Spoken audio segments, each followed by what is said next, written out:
Start by taking the bushing and pushing it into the installation tool like this.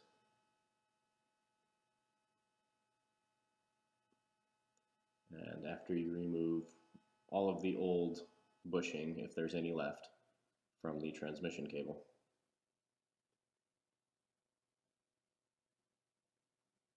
it should look like this.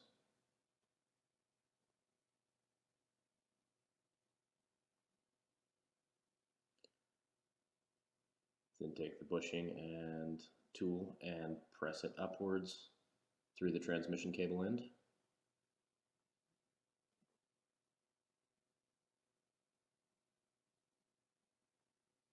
And making sure it's flush at the bottom, you can then remove the compression tool. And take a look and make sure it's popped into place. And then just press it onto the transmission lever. After you're done, shift it back and forth between park and 1 to be sure everything's in place, and that's all there is to it.